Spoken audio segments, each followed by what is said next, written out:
Hubungan asmara Fujianti Utami dan Thorik Halilintar ternyata tidak semulus yang dibayangkan. Dalam acara Rumpi, Fuji mengungkapkan sempat bertengkar hingga minta break kepada Thorik Halilintar. Alasannya karena Fuji merasa insecure dengan perkataan warganet yang terlalu menuntut dirinya untuk menjadi pacar yang baik. Hal itu disampaikan dalam kanal YouTube Trans TV Official yang tayang pada Senin 14 Maret 2022. Baru pacaran bentar, kenapa sudah sering banget berantem sama Thorik dan bahkan minta break? Fitnah atau fakta? Ujar Feni Rose. Kemudian Fuji menjawab pernyataan yang terjadi. Ia membenarkan sering bertengkar hingga meminta break pada Thorik Halilintar. Ternyata Fuji memiliki alasan sendiri saat terlibat pertengkaran dengan Thorik. Fuji merasa insecure dengan perkataan warganet terkait sikapnya selama ini.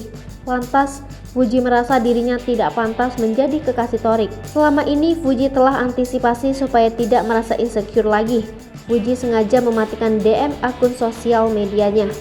Padahal, selama ini Thorik merasa bahagia memiliki pacar seperti Fuji. Dengan adanya Fuji, Thorik merasa ada yang mengatur kehidupannya. Lantaran selama 3 tahun ini Thorik hidup sendirian. Adik Atta Halilintar, Thorik Halilintar membahas soal sifat emosi Fujianti Utami. Ternyata selama ini Fuji masih belum bisa mengontrol sifat emosinya, sehingga Thorik mencurahkan isi hatinya saat di depan sang kekasih. Hal itu disampaikan dalam kanal YouTube Fuji yang tayang pada Jumat lalu. Saat Fuji emosi, Thorik mengaku jadi terbawa perasaan. Bahkan Thorik pernah sakit hati dengan sikap Fuji itu. Kemudian Thorik mengatakan kepada Fuji jalan keluar saat memiliki masalah. Thorik ingin Fuji bisa membicarakan masalahnya secara baik-baik, sehingga semua masalah bisa diselesaikan bersama-sama. Thorik juga berniat untuk membantu permasalahan Fuji selama ini. Untuk itu, Thorik meminta kepada Fuji untuk bercerita setiap ada masalah. Di depan Fuji, Thorik sempat memberikan banyak nasihat. Thorik Halilintar tak ingin sang kekasih memendam beban masalah yang terlalu berat. Sebenarnya, Fuji adalah orang yang mudah diajak berbicara.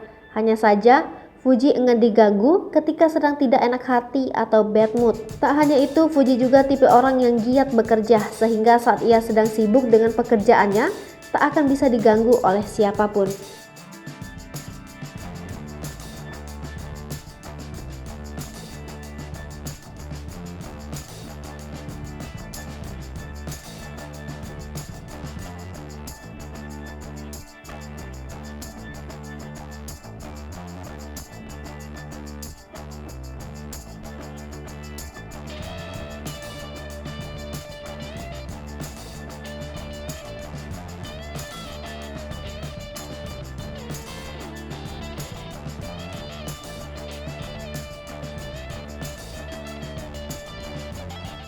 Pemirsa Sri Popo TV, jangan lupa komen, like, dan subscribe, serta tonton terus berita-berita terupdate lainnya ya.